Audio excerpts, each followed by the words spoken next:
Hello guys, welcome back to my YouTube channel. एक बार आपका मेरे चैनल में दोबारा से स्वागत है। मैं लेकर के आ गया हूँ अकाउंट्स बेसिक अकाउंटिंग टर्म्स के कुछ आगे के टर्म्स। जितने हमने पिछले जो टर्म्स थे वो हमने पहले ही डिस्कस कर लिए हैं। अगर आपने पहले वो वाला वीडियो नहीं देखा तो पहले उस वीडियो को जाके देखिए, फिर बाद में ही आपको ये वाले टर्म्स जो हैं आपको ढंग से क्लियर होंगे।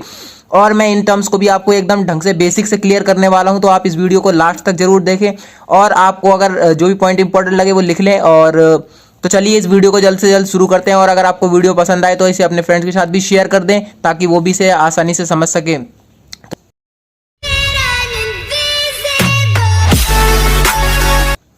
तो जो सबसे पहले हमारा टर्म आएगा गाइज, यहाँ पे आता है प्रॉफिट। प्रॉफिट क्या होता है गाइज? जितना भी हमें रेवेन्यू जनरेट हुआ है और जितना भी हमें उस पर एक्सपेंस आया है उसका जो एक्सेस अमाउंट होगा वो हमारा क्या होगा? प्रॉफिट। अभी नहीं समझ आया, मैं मान लेता हूँ। मान लीजिए आपने गुड्स 50,000 के बेचे और उसमें से आप मतलब वो थे आपके 40,000 आपके बनने में उसकी पूरी कॉस्ट आई और आपने उस 50,000 आपको जनरेट हुआ रेवेन्यू।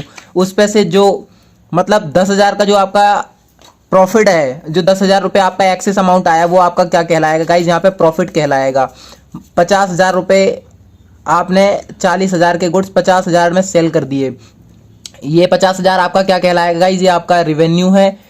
लेकिन आपके जो गुड्स थे वो मान लीजिए 40,000 के थे, तो आपने जो 10,000 का जो ये एक्सेस अमाउंट गाइज आया है ये हमारा क्या कहलाएगा? प्रॉफिट कंसीडर करा जाएगा गाइज ये हमारा। आई होप आपको ये क्लियर हो गया होगा। नेक्स्ट पॉइंट आता है गेन। गेन क्या होता है guys? It is a monetary benefit, profit resulting from event और transaction which are incidental to business such as sale of fix asset.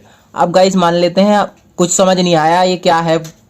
Simple सी बात यह है कि आपको अगर गुड्स बेचने से प्रॉफिट हो रहा है तो वो आपका क्या, अगर गुड्स बेचने से आपको फायदा हो रहा है तो वो आपका प्रॉफिट है। लेकिन अगर आप गुड्स नहीं बेच रहे, आपने कोई अपनी फिक्स एसेट बेच दिया, मान लीजिए आपकी मशीन थी वो खराब हो गई और आपने उसे बेच दी, उससे आपको पैसा आ गया, तो वो आपका क्या कहलाएगा गाइज? आपके लिए गेन है वो। ठीक है, मतलब आपके कोई जिस चीज में आप डील करते हैं उससे आपको फायदा नहीं हो रहा तो वो आपके लिए क्या है? गेन है। It is a monetary benefit.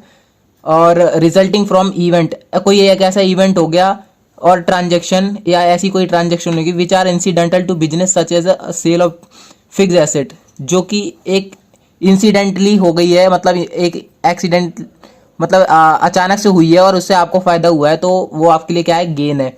Loss क्या होता है guys? The term convey two different meaning. First, it convey the result of a business for a period when total expense exceed the total revenue. ये देखिए guys, ये जो term है loss, वो दो तरह की मीनिंग बताता है। एक इस तरीके का मीनिंग कि आपका जो रेवेन्यू जनरेट हुआ है और जो आपका एक्सपेंस था, मतलब रेवेन्यू आपको कम जनरेट हुआ है, रेवेन्यू आपने कम कमाया, लेकिन आपका जो खर्चा था उस चीज को बनाने में वो ज्यादा आ गया, तो इसे हम क्या कहेंगे? लॉस कहेंगे। इसका अपोजिट प्रॉफिट हो जाता है। तो ये हमें दो मीनिंग बताता है। इसी तरीके से गाइज हमारी नेक्स्ट जो अकाउंटिंग टर्म आती है इसका नाम है बेसिक परचेज। परचेज का गाइस क्या मतलब होता है? जैसे हम कोई चीज़ कहीं से खरीदने जाते हैं तो हम उसे मतलब क्या करते हैं? बॉट करते हैं। मतलब इंग्लिश में हम क्या करते हैं? बॉट, मतलब कि खरीदा। लेकिन अकाउंटिंग टर्म में उसे क्या कहा जाता है गाइस? परचेज। मतलब आपने किस चीज़ को परचेज किया था। Term purchase is use only for the purchase of goods. और ये जो टर्म परचेज है गाइस सिर्फ और सिर्फ किसके लिए यूज होगी?